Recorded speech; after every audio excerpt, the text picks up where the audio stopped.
Hello, Happy New Year, and welcome to today's virtual happy hour tour. I am Brenda Holt with the Arizona office of AARP. We are the nation's largest nonprofit, nonpartisan organization dedicated to empowering people 50 and older to choose how they live as they age. With a nationwide presence and nearly 38 million members across the nation, and approximately 900,000 right here in Arizona, AARP works to strengthen communities, and we advocate for what matters most to families, such as health security, financial stability, and personal fulfillment. During the month of January, we will focus on thriving in the job market. For almost 2 years now, older workers continue to feel the impact of the coronavirus pandemic. While unemployment rates have decreased overall in 2021, this trend has not been the case across all populations. We know that almost 42% of job seekers are age 55 and older and have been out of work for 6 months or longer. Women and communities of color, for instance, are still struggling with returning to work. Some lost their jobs during the pandemic and have not been able to gain employment since, or have struggled to re-enter the workforce while trying to manage care responsibilities for their children, parents, and/or loved ones. To help experienced workers and job seekers get to where they want to be, AARP offers effective resources and innovative tools, spotlights employers that value experienced workers, and confronts age discrimination in the workplace. So whether you're kicking off a job search or looking to advance your career, sometimes a fresh perspective is all you need to break through. Re-energize yourself and learn how to apply your skills in ways you've never considered. At AARP Working Jobs, you will find innovative tools and tips for experienced workers. It is a whole new way to jumpstart your job search or to help accelerate your career. Visit us at www.aarp.org/work. Thank you again, and with that, I will turn it over to our illustrious Marshall Shore. Hi, Marshall. Happy New Year.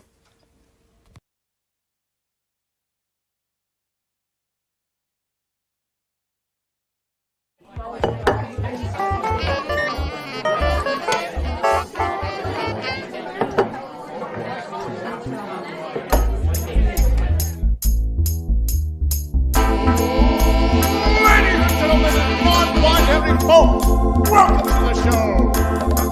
Get ready to meet your host for the night, Arizona's very own hip historian himself, Marshall Shore. Well, hello, good evening, everyone. I want to welcome you all to Arizona History Happy Hour. My name is Marshall Shore, and I'm so happy that you've been able to join us this evening. Oh my gosh, have we got such a fun show? So I want to welcome all of you. I know some of you are watching on Twitch, Twitter, Facebook, and even on YouTube. So thank you all so much for being here. Now, today is not just any January 13th, but January 13th is special for so many reasons. Now, back in 1929, that iconic figure of the Old West, Wyatt Earp, passed away. He's buried in California. He was a gambler, was famous for being in Tombstone. Now, a lot of people mistakenly put him at the center of that famous gunfight at the OK Corral, but he did not play nearly as strong a role in that as some, especially Hollywood, would lead you to believe. So it is also National Rubber Ducky Day, because with Ernie singing the song, Rubber Ducky, You're the One, well, his rubber ducky birthday is January 13th. Now, it is also National Sticker Day. Now, those things that they originally started putting back in the 1800s to kind of just help market, they put them on products. Well, there was a man, R. Stanton Avery, who came up with a sticky back that you could peel the label off of. And it was so funny finding out it was Mr. Avery for Avery Labels. Then that's why we have National Sticker Day for his birthday. Now, it is also National Pizza Week right now. You know, what I love about pizza is not that it's America's favorite, but also Phoenix is considered by many to be the #1 pizza city in the country. And pizza comes in all varieties. You can adjust it to your particular palate for whatever you would like, whether you want a cauliflower crust, maybe you want a whole wheat crust. You can have whatever you would like, maybe even pineapple on your pizza. Because it's your pizza, you can do whatever you want. Now, it is also Make Your Dreams Come True Day. And I think Walt Disney sums it up best by saying, if you can dream it, you can do it. So, we're going to have a lot of fun tonight as we get ready to talk about some Arizona history. We've also, so through doing that, we're going to do some trivia. We have From the Vault, as well as Little Arizona, getting the chance to talk about a small town in Arizona that you might be familiar with, you might not be. We also have a little bit of Arizona music history. And of course, there is always a beverage. And, that does not change today at all, as well as an amazing guest who I'll introduce you in just a few minutes. Now, if this is your first time watching us, you might wonder, who is that man and why is he on my screen? Well, my name is Marshall Shore.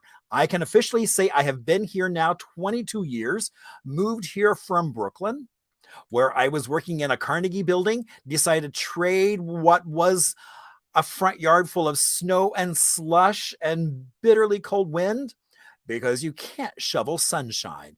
So wound up right here in Phoenix. I was working in South Phoenix at a branch library for the city of Phoenix where there was the rich oral tradition of the community. Now they are in fancy new digs just below Buckeye on 7th Avenue. Now, when we moved here, we promptly moved into a 1956 ranch that is pretty much a time capsule. I'm happy to say it is no longer covered in beige. It's now seafoam and cantaloupe. And there's what my kitchen looks like today. All that buttercream yellow tile. And, I love the fact that I have the original oven as well as the original matching stovetop. So friends like to call our house the Museum. Now, as soon as we got here, all I kept hearing about how there was no history here, but I knew that wasn't true because every time I went somewhere, whether it was either on foot, on bike, in a car, I keep coming across so many amazing people, places, and stories. And that's part of what we're doing exactly here tonight. Now, there was also that post-war boom that I think in a lot of ways made the Arizona that we all know and love today. All those guys that either were stationed here, trained here, or passed through on their way to somewhere else. And after the war, they moved here in huge numbers, changing Arizona forever. Now, I'm also known as the hip historian. Now, you might wonder, what does that really mean? Well, it means I get to play with Arizona history.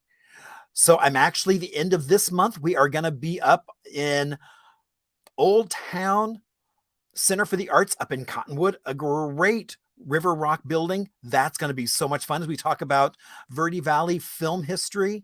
So that's going to be quite a fun evening. We also have tours coming up. We do a tour of Haunted History of Downtown Phoenix. It's a walking tour. That'll be the second Saturday of February. As well as I just signed the contract and just ready to dive into working on my very first book, which is going to be LGBTQ History of Phoenix. So, some of you might even have stories I should know about. So please let me know because I love to talk to people. Now, we also are doing with support from Phoenix Office of Arts and Culture, we are doing LGBTQ plus virtual storytelling. So please let me know if you'd like to hear more about that. Now, if you haven't found the chat or you want to do something that's not appropriate for the chat, maybe you want to tell me a story that's a little bit on the adult side. Well, you can always reach out to me on Facebook, Instagram, email, or even through my website. It's all Hip Historian.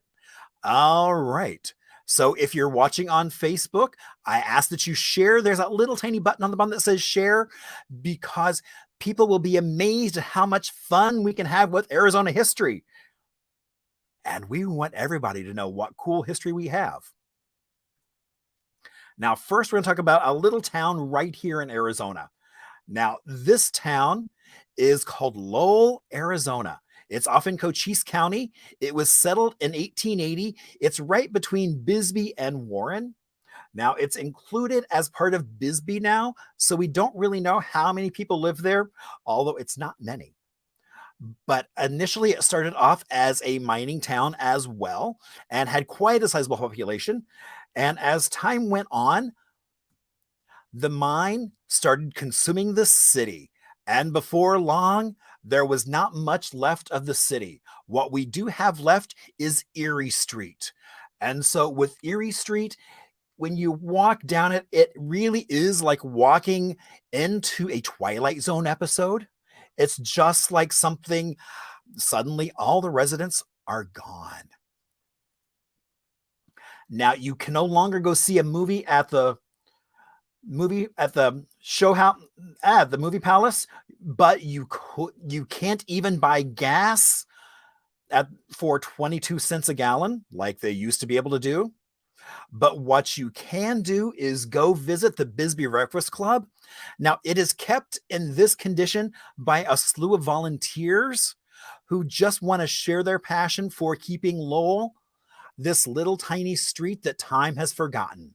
So if you get a chance, go visit Bisbee Breakfast Club and hang out in Lowell. Lots of fun to see. Great moments for Instagram for all of you Instagrammers out there. So enjoy. Now, of course, it would not be a happy hour without a libation. And so PJ has come up with another winning idea. And so because we're kind of doing arts today, he decided our cocktail should be desert landscape. So it's Negroni, but it's got hints of grapefruit, hibiscus, rose, strawberry, and honey. And, just like a work of art, you can add as little or as much as you want to alter the taste or anything else. Now I'm going to bring on my Silent Bob bartender and let's see if he can whip me up a cocktail.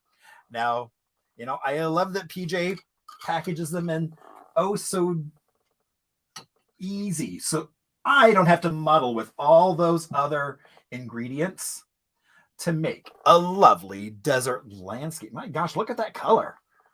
That is delightful. All right. So cheers.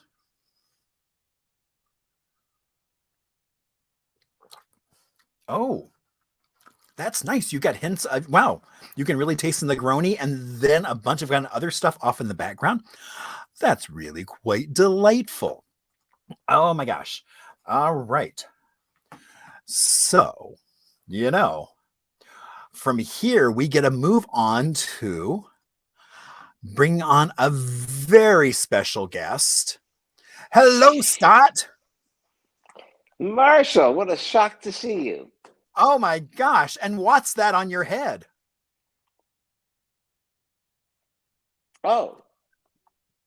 No, not your hair. Antenna. Okay. Understandable. It's a Mongolian hat. Wow. This way you get cable. And free Wi-Fi as well, I'm sure. Well, you only hope. How are things, Marshall? Oh my gosh. Can you believe it's already 2022? I mean, what? I mean, no. wow. So So, Scott, some folks out there might not know much about you. So, just tell us a little bit about yourself. I'm a troublemaker. So And I know smartass. I know Marshall from I was the executive director of Valley Leadership for 6 years, and you were in one of my classes, and we bonded, and I have admired how you have built a career and a niche here in Arizona where oddity is sometimes frowned upon. But you and I appreciate that if people are going to remember you, you've got to stand out. I spent 13, 14 years at the state's humble utility, Arizona Public Service, running community relations and community outreach, a job I did not prepare for. And when I moved here from New York, I had a restaurant downtown Phoenix in the San Carlos Hotel called Estelle's Bistro.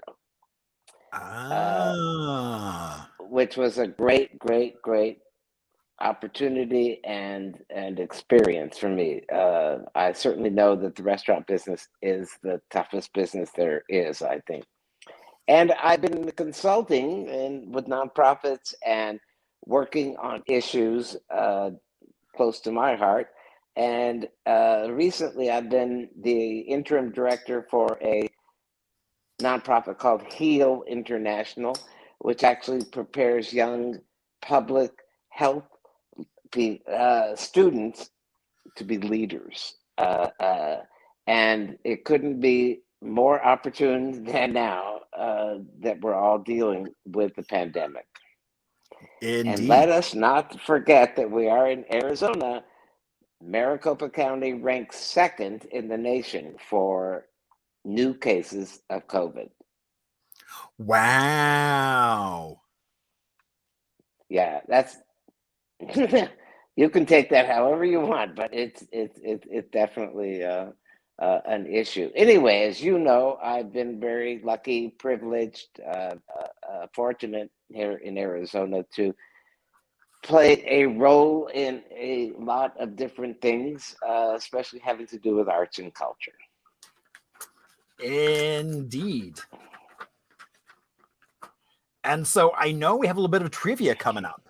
And so Yes. now our trivia is not like, when you go to a bar for trivia, it's like, all they care about is whether you know the answer or not. We're here, that's not the focus. The fun of this is we're going to go through all of our questions that are multiple choice. We'll then go through and explain all the answers. And oh my gosh, have we got some doozies of a question. We're going to have so much fun. Some of these I'm looking forward to actually hearing the backstory about. I mean, I've seen the question, the answer, and I'm just like, okay, what's the rest of the story? So, all right. So now when you can keep track of, some folks keep track of the trivia in the chat. Some folks keep track of it on a pen and paper. Whatever makes you happy, you can do it with a hot dog and some chili sauce. If you would like, whatever makes you happy, you go for it. All right. So our first question is, who was the first law clerk to the Arizona Supreme Court? Was it A, Barry Goldwater, B, Rose Mofford, C, Bud Jacobson, or D, Steve Farley? So who of those folks do you think was the very first law clerk to the Arizona Supreme Court? Well, while you're figuring that out, we are going to go on to question 2. All right. A collection of what toured national museums, became the subject of a book, and then was donated to the ASU Art Museum? Was it A, turned wood bowls, B, handcrafted spurs, C, Barry Goldwater's eyewear,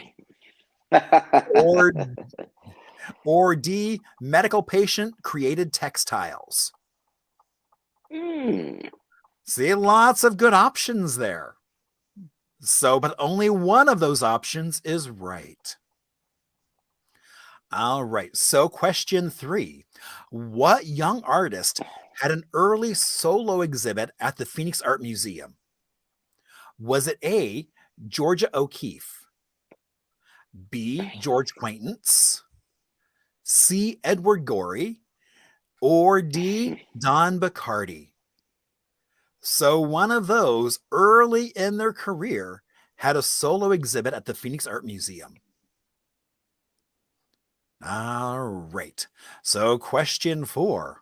Who was called Mr. Arizona Art? Was it? Oh, I just realized somebody. Oh, as one of the off-putting, or one of the wrong answers, I should have had someone named Art. Oh well, too late to do that now. But it's like, oh, that would have been really cute, like Art Garfunkel, but Art Linkletter. But that's not one of the options. So it's A, Barry Goldwater, B, Lon McGargy, C, Bud Jacobson, or D, Steve Farley. So who was called Mr. Arizona Art? All right. Moving on to that halfway point. Who was Philip Curtis? Was he an Arizona highways photographer, which is A, B, a drummer for the Spiders, C, an artist well-versed in different styles, or D, the first mayor of Bisbee? So while you're thinking, which role did Philip Curtis portray? We're going to move on to talk about, where did Philip Curtis live? Was he A, in Phoenix Towers, B, Cattle Track, C, Taliesin West, or D, Arco Sante? So where did Philip Curtis live? All right, moving on. What not necessarily annual parade occurred in Phoenix? Was it A, the Mummers Parade, C, the Macy's Day Parade, C, the Easter Parade and Matzo Ball, or D, the March of the Swarrows? So which one of those sometimes annual parade happened right here in Phoenix? All right. Question 8. Where did Dean Martin and Jerry Lewis appear in Phoenix?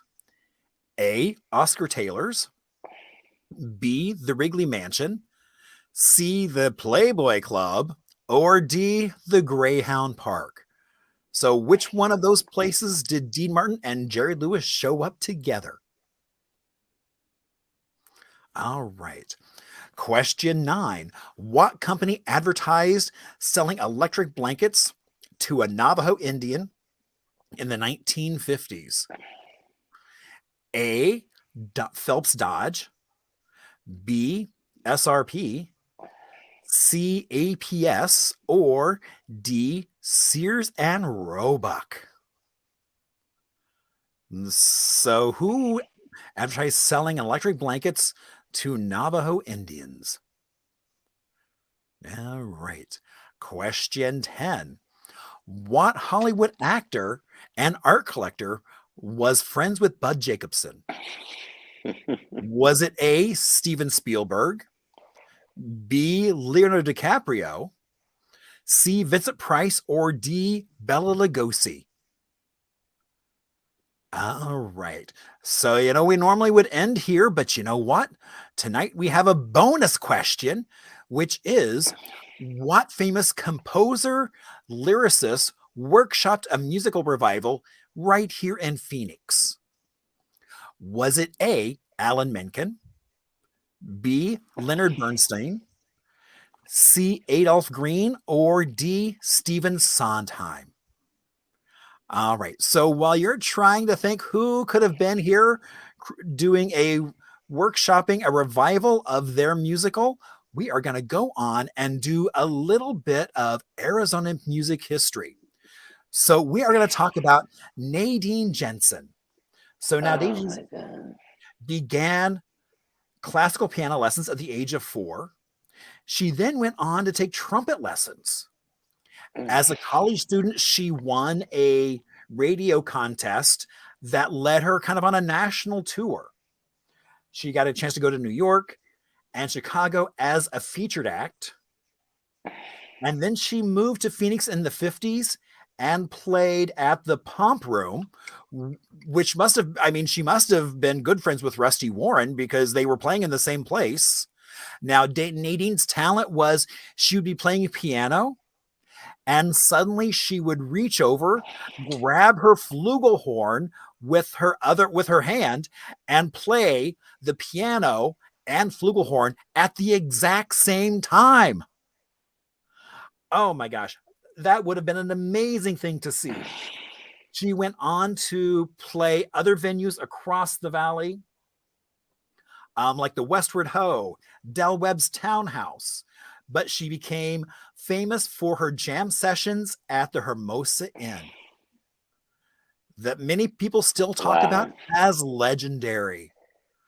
I only wish I could have gone to go see that. It sounds like a hoot of a time.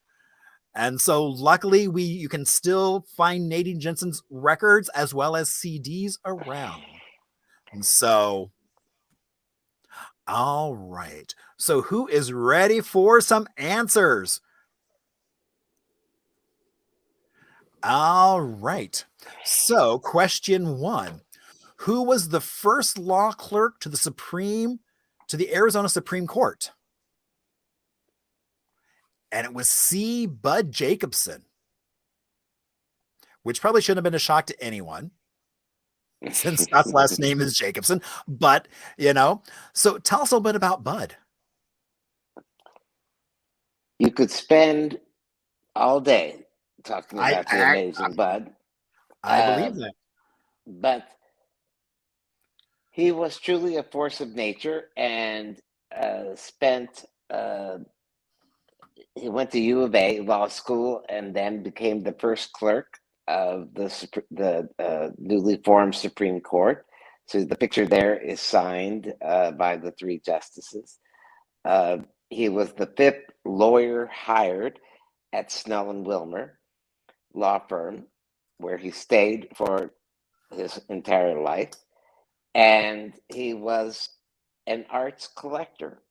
And he helped build the Phoenix Art Museum and the Heard Museum's collections. I think when he passed away, there were 400 and something items given to the art museum. It was a treasure trove. Bud was indisputably the person who thought through how a community should celebrate and have art. Indeed, he did. And we're going to learn more about him as we go on through. Right. All right. So question 2, a collection of what toured national museums became the subject of a book and was then donated to the ASU Art Museum? Exactly. Bud looked for niche areas of the arts that were not being highlighted or collected. And the Turnwood Bowl was an interesting phenomenon that he was in love with. Bud had an eye for imagery and he loved wood. And so the Turnwood Bowl for him was an amazing, important phenomenon with the Hand in the Spirit Gallery, Joanne Rapp. He found artists around the world who were doing Turnwood Bowls, and he collected them and then brought them all together for the first time as a genre, as a subject. And it elevated the Turnwood Bowl into a special art. And you're right, the ASU Art Museum holds the entire collection. It's really worth seeing. It's a stunning piece of collecting. Wow, and I'm assuming that also would have been something that would have been of kind of the age of mechanization when you had lathes and things that could turn long enough to actually make a turned bowl. Right. Uh, I mean, there are bowls that are just like porcelain. I mean, translucent Oh my porcelain gosh. bowls that are all made of wood. And Arizona had quite a few of those artists, but many of them from around the world became part of the turned wood bowl circle of artists. And and I know they acknowledge that he was responsible for creating their art as a genre in the arts. Wow, that's amazing that like almost single-handedly he created a whole genre. Definitely. Well, and he always was a So there you trailblazer. are. All right. Right. So, I mean, in terms of trailblazing, what young artist had an early solo exhibit at the Phoenix Art Museum? So there we are. Don Bacardi uh, had the portrait of Bud is on the right. Don Bacardi is still living. He's 90 something, living in Los Angeles, in Santa Monica. Um, is the artist to the stars, has built a tremendous collection, a tremendous reputation as a great portrait artist. And one of his first shows was in Phoenix at the Phoenix Art Museum, where Bud happened to be on the board. Perhaps he was president of the board at the time. Um, and so I was able to go to Bacardi and talk to him about meeting Bud and his experience in Phoenix. Don Bacardi is wonderful, charming man, and has had an amazing career. Wow. All right. And who was called Mr. Arizona? Art. Mr. So Arizona Art. there you have a wonderful portrait of Bud from the back. Bud was a master bonsai collector. He treated his bonsai as children. He spent many, many hours working on them. And so this portrait, which anybody who knew Bud could from the backside recognize him. And that's how Phil Curtis decided to paint him. Isn't that a great picture? That is an amazing photo. I mean, that is And an it's at the amazing. Phoenix Art Museum. Yay. I am so glad that they have so much Philip Curtis. Yes. All right. So who was Philip Curtis? So Phil I mean, this was, was very simplified. I mean, it was like I didn't want to get into too much with yes, just the answer because this could be an entire day-long conversation on who was Philip Curtis. I think Phil is the great Arizona artist. He came here in the WPA period, and he helped start the Phoenix Art Museum. He helped found it. And he decided to live here the rest of his life. He was born in Michigan. And his work, he painted every day of his 90 years, and he was entranced by the desert and the light.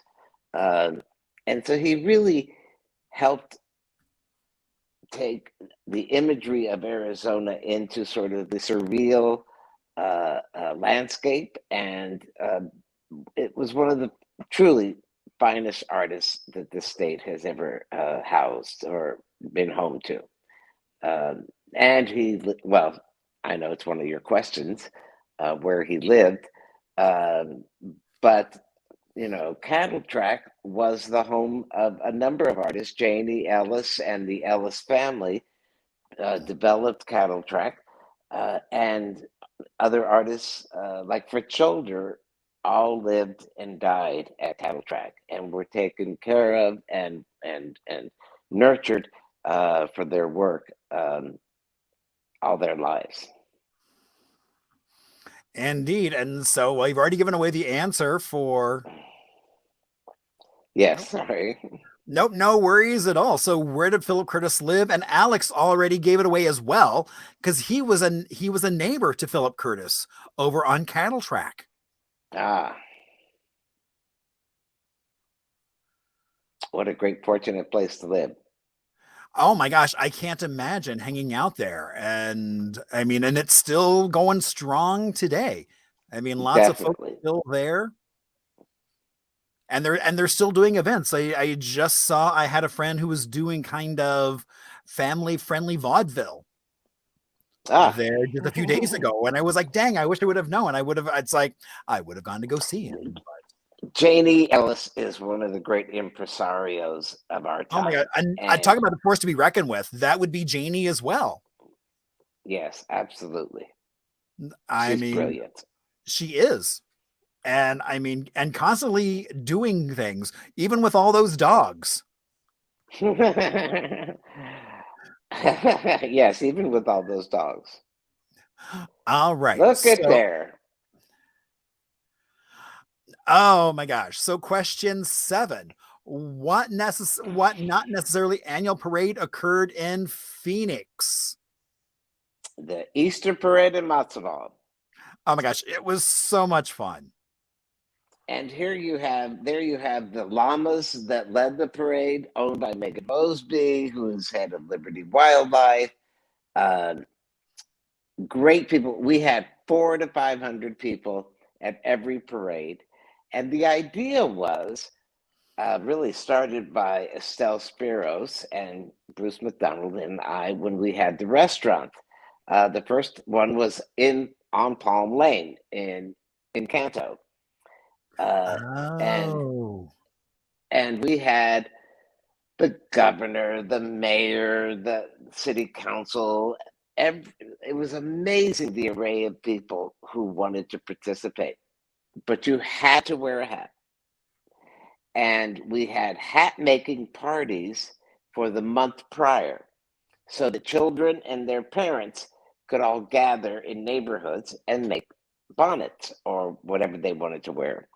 And over the years, they became highly iconic, oddities. Yes, like the one you're wearing. And it was a great fun parade, and everybody participated. There was no money, there was no cause. It was simply community. We didn't allow publicity. There was no published invitation. It was simply by word of mouth. People invited each other, and it was a great success. Indeed, it was a lot of fun. You got to meet so many cross sections of Arizona at the parade, and that was the fun of it. Definitely. So yeah, no, it was an amazing event. All right, so question 8: where did Dean Martin and Jerry Lewis appear in Phoenix? At the Greyhound Park. And look at that Greyhound.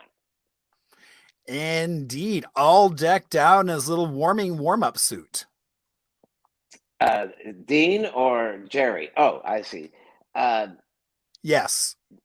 The Greyhound Park, of course, no longer is here because Phoenix became famous for the discovery of the mass murder of greyhounds in Chandler. Did you know this? No, I didn't know that part. Yes. It was discovered when a developer was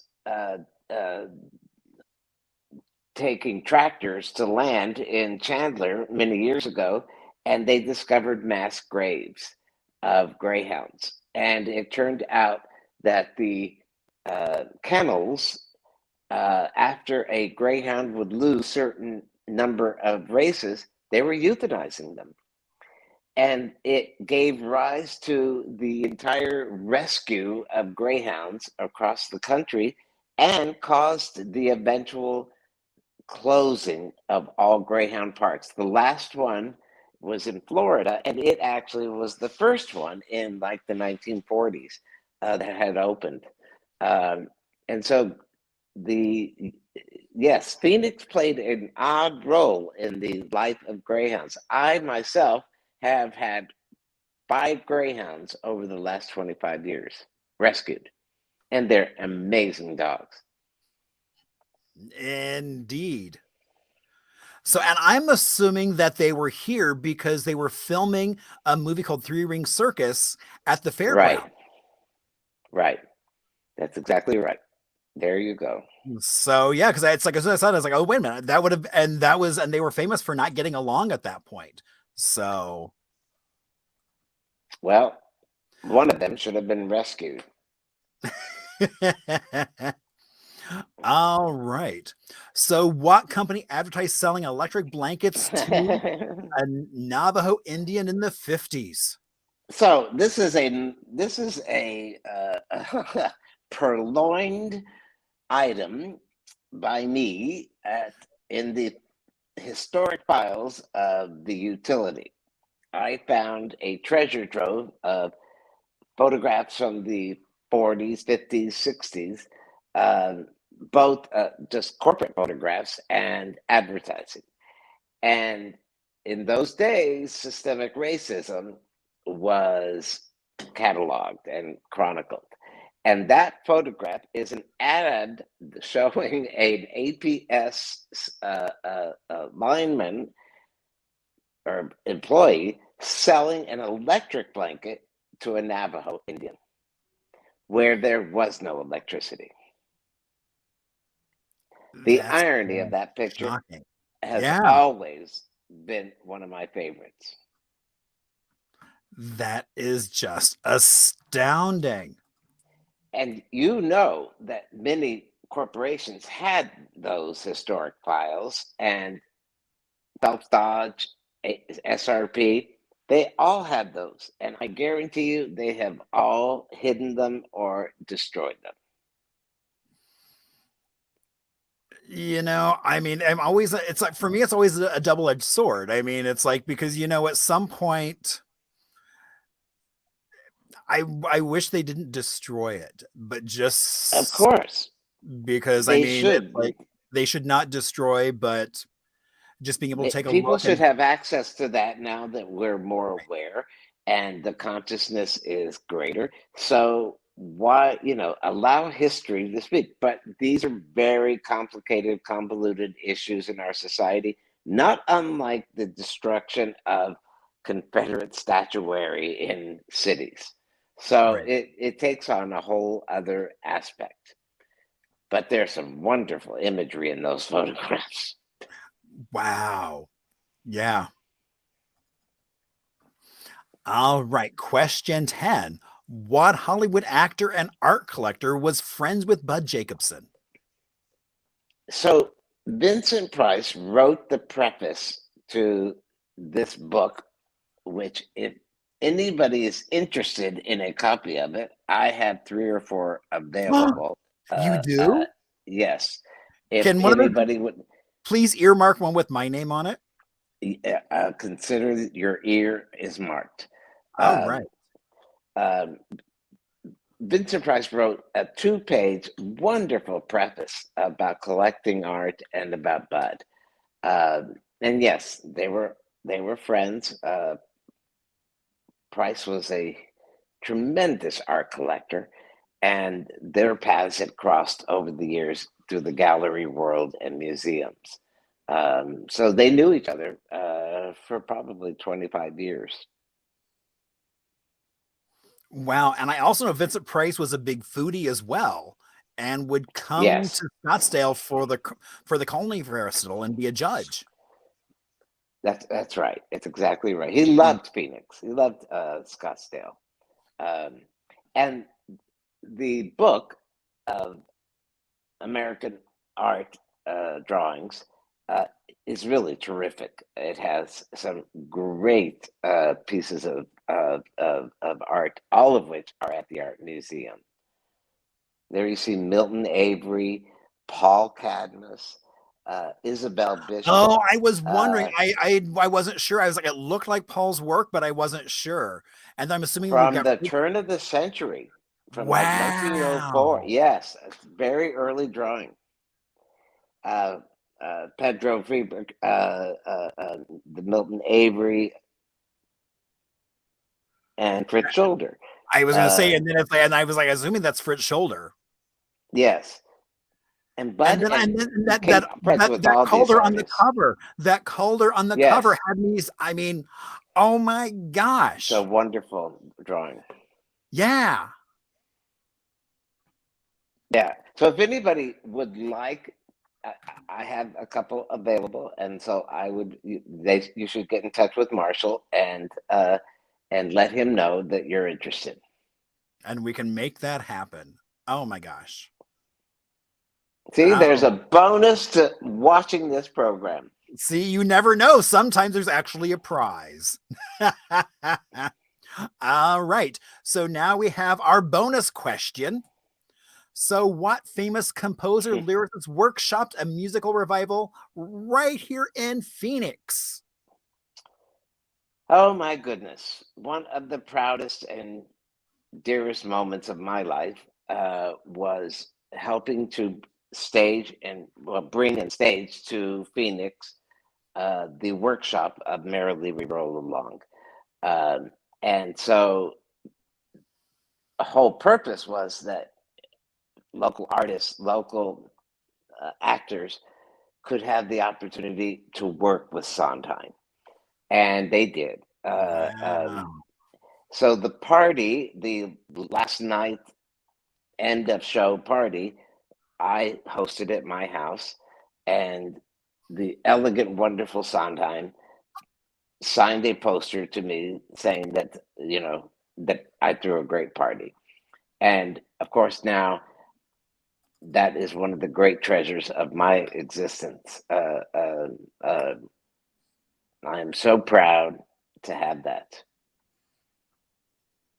He really was the genius of music in Broadway that impacted my entire existence.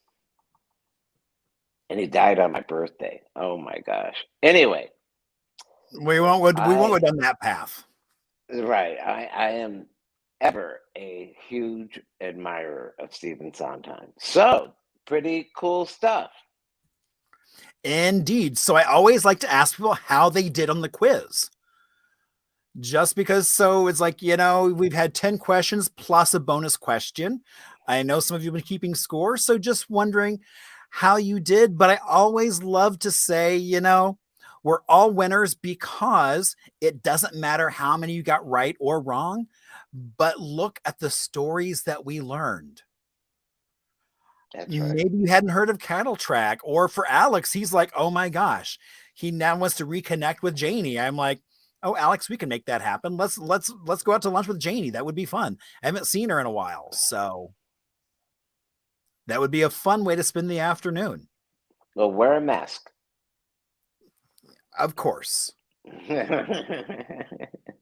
So yeah, so I mean, like Sarah got 6 out of 11, but it's all good because there are so many great stories that we got to hear about. We got to talk about Cattle Track, which is funny. As soon as I started posting about you coming on the show, people kept saying Cattle Track, Cattle Track, Cattle Track.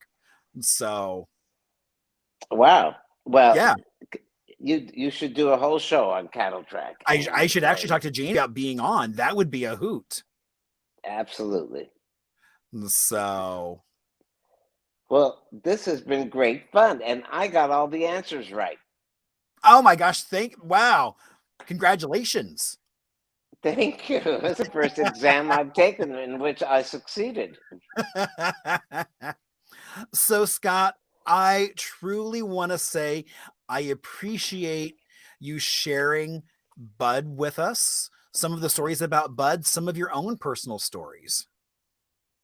Absolutely. I am blessed to have been related to the great man, and he was one brilliant and complex individual.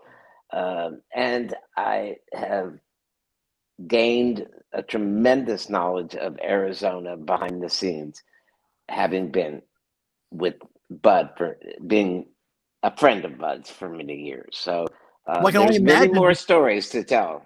I'm sure there are. I mean, not just with the art world, but with then just the legal world as well. Right.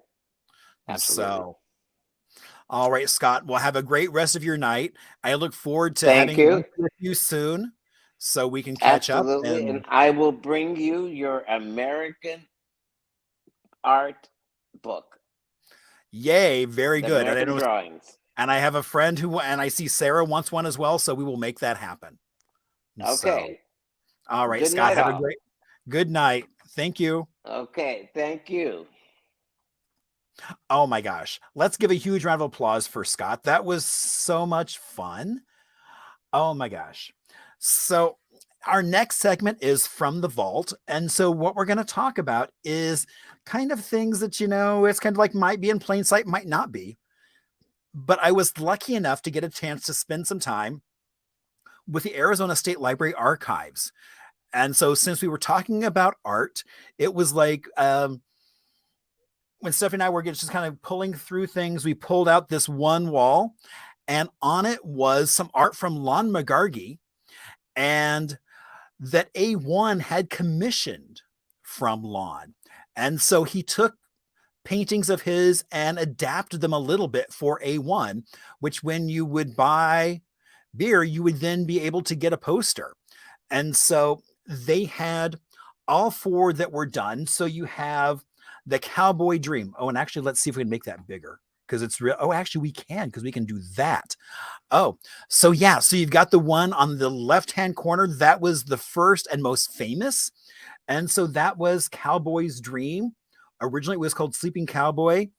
And I don't know if you can tell, but his Brandon Iron also has branded the horse or the clouds in A1. And if you look, you'll see a woman riding a horse.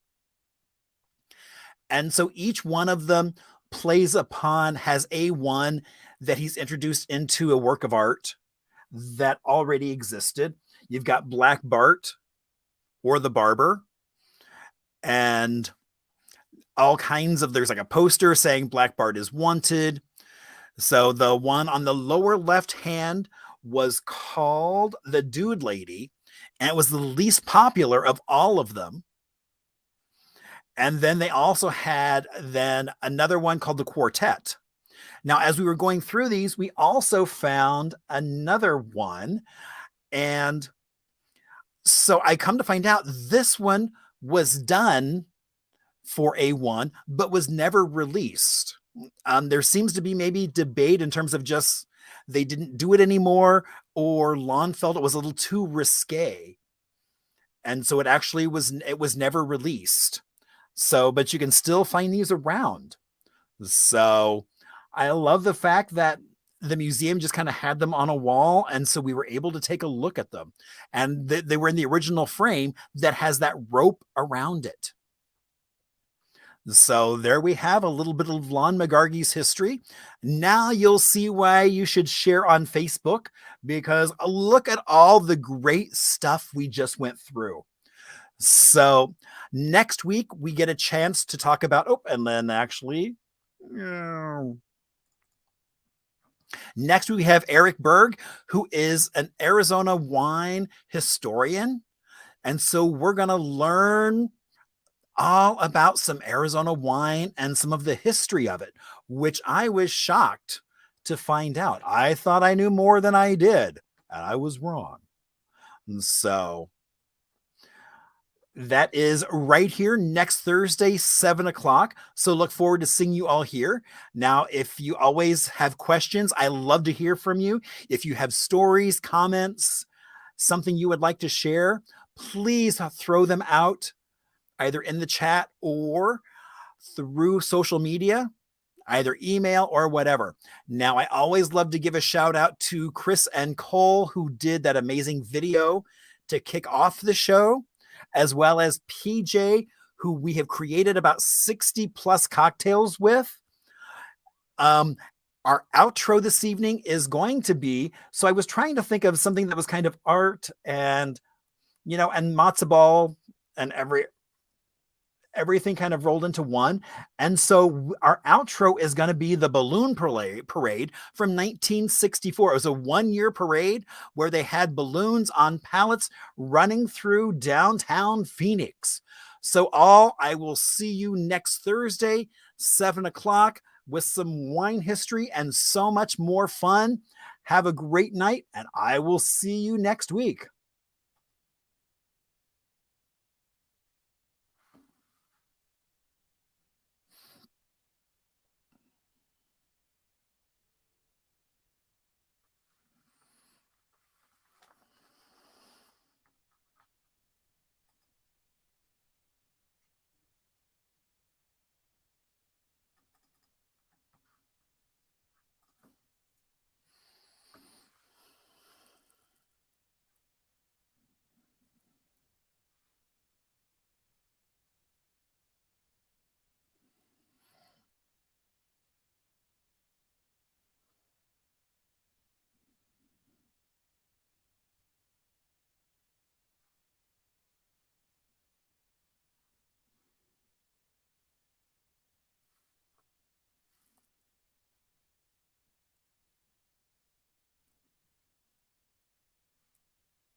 No, I would never have that conversation now.